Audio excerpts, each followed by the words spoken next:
गोकुळ दूध संघाच्या ठेवी 604 कोटींवर, दूध संकलन 25 लाख लिटरचे उद्दिष्ट. दुग्धजन्य उत्पादनामुळे गोकुळची प्रगती अधिक वेगाने. आमदार सतेज पाटील. गोकुळ आईस्क्रीमचा शुभारंभ. गोकुळश्री स्पर्धा व बक्षीस वितरण सोहळा संपन्न. कोल्हापूर येथे कोल्हापूर जिल्हा सहकारी दूध उत्पादक संघ गोकुळचा 63वा वर्धापन दिन गोकुळ प्रकल्प शिरगाव येथे उत्साहात साजरा झाला. यावेळी गोकुळ आईस्क्रीमचा शुभारंभ, गोकुळश्री स्पर्धा आणि विविध बक्षीस वितरण सोहळा महाराष्ट्र राज्याचे वैद्यकीय शिक्षण आणि विशेष सहाय्य मंत्री नामदार हसन मुश्रीफ, माजी गृहराज्यमंत्री आमदार सतेज उर्फ बंटी पाटील आणि आमदार चंद्रदीप नरके यांच्या हस्ते गोकुळचे चेअरमन नवीद मुश्रीफ आणि संचालक मंडळाच्या उपस्थितीत पार पडला. यावेळी बोलताना महाराष्ट्र राज्याचे वैद्यकीय शिक्षण आणि विशेष सहाय्य मंत्री नामदार हसन मुश्रीफ यांनी सांगितलं की गोकुळ दूध संघ गेल्या 5 वर्षांमध्ये सातत्याने प्रगतीपथावरती आहे. संघाच्या ठेवी 320 कोटी रुपयांवरून वाढून सध्या 604 कोटी रुपयांपर्यंत पोहोचल्या आहेत. दूध उत्पादकांना म्हैस दुधाच्या खरेदी दरात 14 रुपये आणि गायीच्या दुधाच्या दरामध्ये 10 रुपयांची वाढ देण्यात आली आहे. सध्या संघाचं दूध संकलन सुमारे 20 लाख लिटरपर्यंत पोहोचलं असून ते येत्या काळामध्ये 25 लाख लिटरपर्यंत नेण्याचं उद्दिष्ट ठेवण्यात आलंय. डिबेंचर संदर्भात नेमलेल्या समितीने दूध उत्पादक आणि संस्थेच्या म्हणण्यानुसार अभ्यास करून निर्णय घ्यावा असंही त्यांनी नमूद केलं. उन्हाळ्यात पाणी आणि वैरणीची टंचाई निर्माण होण्याची शक्यता लक्षात घेऊन गोकुळमार्फत वैरण बँकेच्या माध्यमातून दूध उत्पादकांसाठी ओली वैरण उपलब्ध करून देण्याची योजना राबवण्यात येणार असल्याचंही त्यांनी सांगितलं. हवामान बदलाच्या पार्श्वभूमीवर पाण्याचा काटकसरीने वापर करण्याचं आवाहनही त्यांनी केलं. जातीवंत म्हैस खरेदी योजनेअंतर्गत गेल्या 5 वर्षांमध्ये सुमारे 12,000 जातीवंत म्हशी खरेदी करण्यात आल्या असून त्यांचं दूध पूर्णपणे संघाकडे यावं यासाठी प्रयत्न करण्याची गरज असल्याचं त्यांनी सांगितलं. जनावरांसाठी हवामानावर आधारित पॅरामेट्रिक विमा योजना सुरू करण्यात आली असून तापमान 32 अंश सेल्सिअसपेक्षा जास्त झाल्यास प्रति जनावर दररोज 500 रुपयांपर्यंत नुकसान भरपाई मिळणार आहे. आमदार सतेज पाटील म्हणाले की गोकुळ हा केवळ दूध संकलनापुरता मर्यादित न राहता दुग्धजन्य पदार्थांच्या निर्मितीद्वारे विस्तार करत आहे.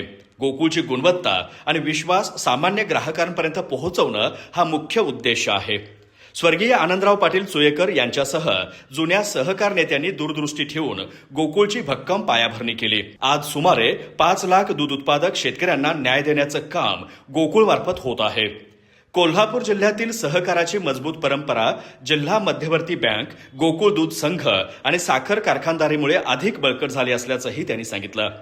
गोकुळचे चेअरमन नवीद मुश्रीफ म्हणाले की स्वर्गीय आनंदराव पाटील चुयेकर यांनी 16 मार्च 1963 रोजी सहकाराच्या माध्यमातून लावलेले छोटे रोप आज मोठ्या वटवृक्षात रूपांतरित झालं आहे.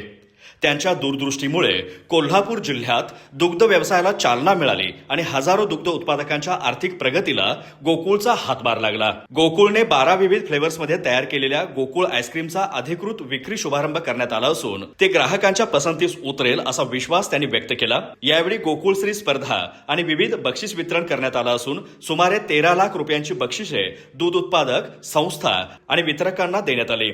महिला दूध उत्पादकांच्या सन्मानासाठी नारी सन्मान योजना सुरू करण्यात आली असून त्याअंतर्गत महिलांना 2 लाख रुपयांचे विमा संरक्षण दिलं जाणार आहे.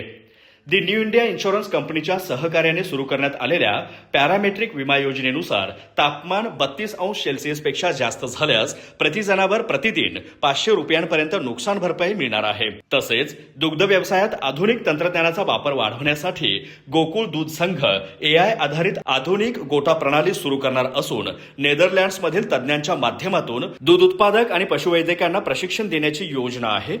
कार्यक्रमाची सुरुवात मान्यवरांच्या हस्ते दीपप्रज्वलनाने झाली.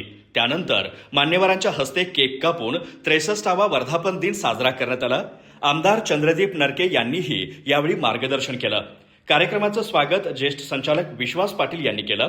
प्रास्ताविक ज्येष्ठ संचालक अरुण डोंगळे यांनी केलं तर आभार संचालक शशिकांत पाटील चुयेकर यांनी मानले.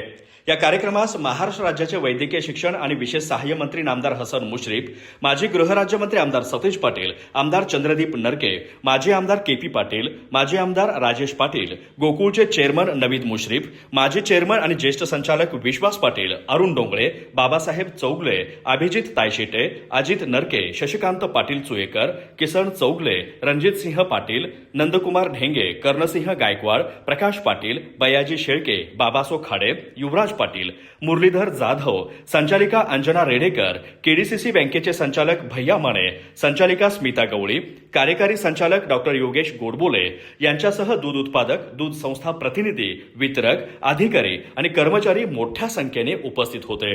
अधिक माहिती आणि ताज्या घडामोडींसाठी आजच आमचे चॅनल सबस्क्राईब करा.